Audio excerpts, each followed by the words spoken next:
In this video today, I'll be showing you what is under the bonnet of this car.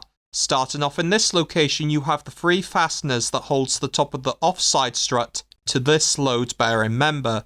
This component here goes from the offside front to near side front strut suspension towers. This is used as structural reinforcement to reinforce this part of the chassis. This is the brake fluid cap and reservoir tank. Moving to this location, you have one of the dust covers for one of the air conditioning recharge points. Moving to this location and using the brake fluid tank as a reference, you can see this electrical connector here. This electrical connector here is used by the sensor that tells the driver that the brake fluid in the brake fluid tank is running low.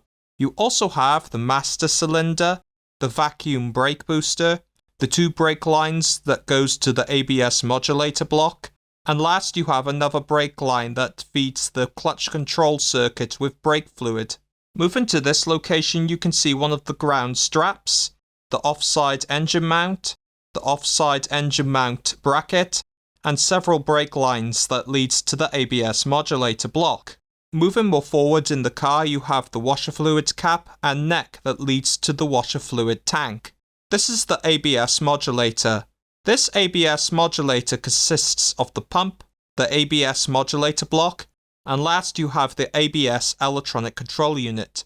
Below the ABS modulator you have the offside front chassis rail.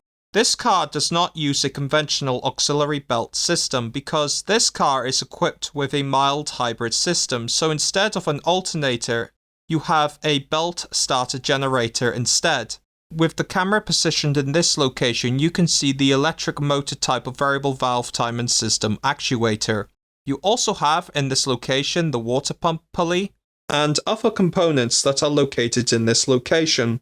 In this engine, you have two auxiliary belt systems, one for the mechanically driven water pump, one for the belt starter generator and the mechanically driven air conditioning compressor.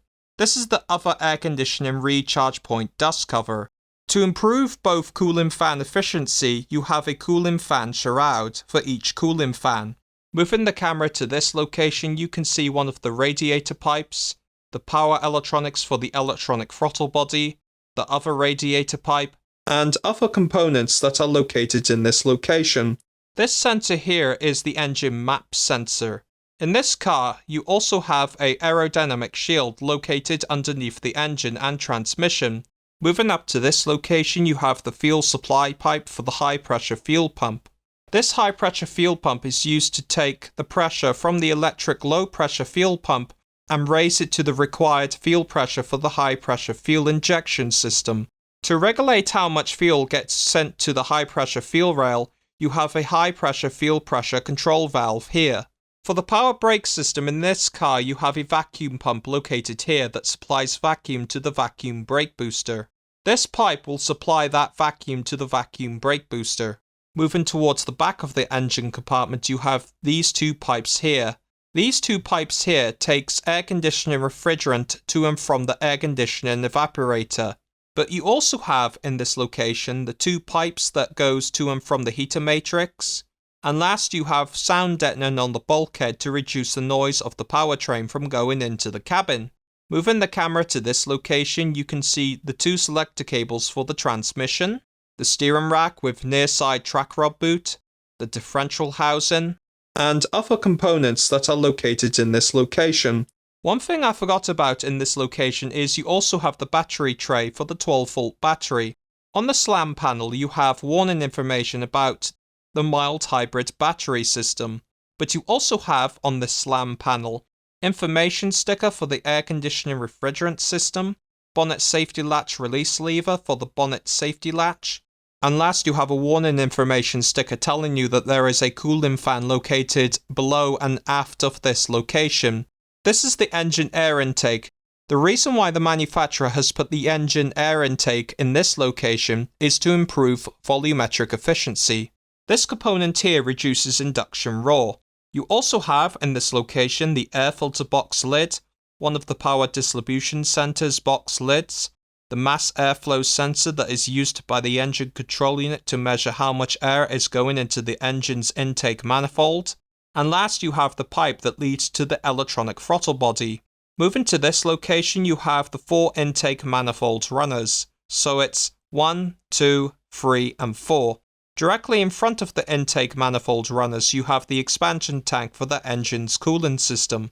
This is the pressure cap for the engine's coolant system. This is the engine cover. On the engine cover, you have the manufacturer logo and 2 cutouts for the engine oil dipstick and oil filter cap. Located just behind the air filter box lid in the car, you have the engine control unit. This engine control unit is the brain of the engine. You also have in this location one of the 2 big electrical connectors for the engine control unit. You also have this protective cover here that covers the other big electrical connector for the engine control unit. Moving the camera to this location, you have the 12-volt battery. This 12-volt battery consists of the protective cover for the positive post, the negative post, and this component here that is part of the system that holds the 12-volt battery in the car. The 12-volt battery in this car is surrounded by a heat blanket. With the engine cover removed, you can see quite a few different components here. In this location, you can see the exhaust gas recirculation cooler, and moving aft, you have the 4 coil packs, 1, 2, 3, and 4.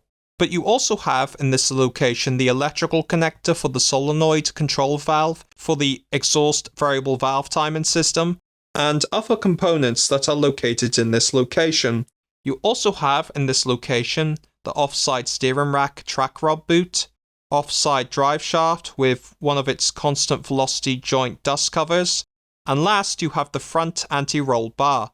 Thank you very much for watching my video, and goodbye.